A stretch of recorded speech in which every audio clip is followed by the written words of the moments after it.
I chose the SPO2 clip for my project because it made me think of my 6-month-old son. My son loves to squirm, and just for the life of him can't seem to stay still. He puts anything he can grab, including his hands and his feet, into his mouth. I know this isn't unique to my kid, and so I feel fairly confident assuming that other babies would have the same problem. I started out thinking of a regular SPO2 clip and all the problems that would come with it for an infant. And the biggest problem that I could think of was that it wasn't secure enough. Babies move a lot, and even if it does miraculously stay on their fingers, it's not secure enough to give them an accurate reading. On top of that, if it's on a baby's fingers, there's a very high likelihood of it going in their mouth, so it needs to be waterproof. First instinct was just to add some straps to the clip, which should keep it secured even if the baby moved. However, at this point I also realized that the regular SPO2 clips are pretty clunky, and the baby would hit themselves in the face and probably start crying because they got hurt. In order to combat this, I thought, hey, what if I did something on their finger that wasn't big and clunky, more like a ring? They couldn't hit themselves with it. However, I was worried it was a little bit too small to hold the sensor and therefore not be able to actually work. So I moved my thinking towards putting it on the palm instead of on the finger. This should make it big enough to hold the sensor. However, the more I thought about it, the more I realized that babies' hands just move a lot, and I was worried that a sensor on the palm would generate too much noise and that the reading would be off. So I asked myself, why do I need to put it on the hand in the first place?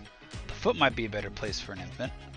And so I sort of switched, did the same idea, kind of just a loop around the baby's foot, but I was worried that the arch of the foot wouldn't allow the best contact with the sensor, and that the sensor would give false readings or just not accurate readings. This led to my last major change, which was having it be more of a heel wrap instead of just sort of a ring. And the idea was that the sensor would go against the baby's heel, and then this silicone wrap would wrap around towards the front of the foot, and then there'd be some Velcro straps that would keep it in place. I modeled it by doing two different things. First off, I took my son's foot and used calipers to give myself some rough dimensions of it. Figured most infants are going to be roughly around the same size, and if not, that's what the straps were for, to pull it tighter. And on top of that, I found a very simple infant foot shape off of GrabCAD, which I used to wrap my design around so that I would know that my design was correctly shaped according to a little baby foot.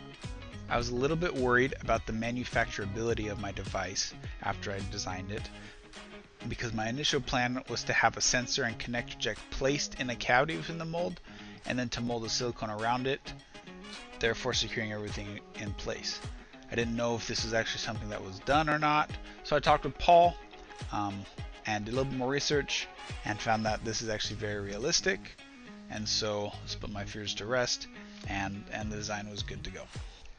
As you can see from this picture, if it were on my son, he wouldn't be able to get to the sensor. He wouldn't be able to put it in his mouth, and even if he did grab it, the three straps holding it in place would prevent the sensor from moving.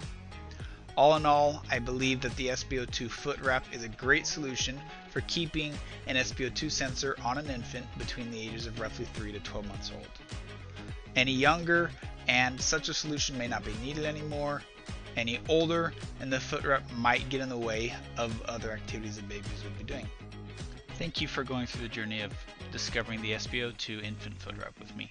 I hope you like what you saw, and I hope you have a great rest of your day.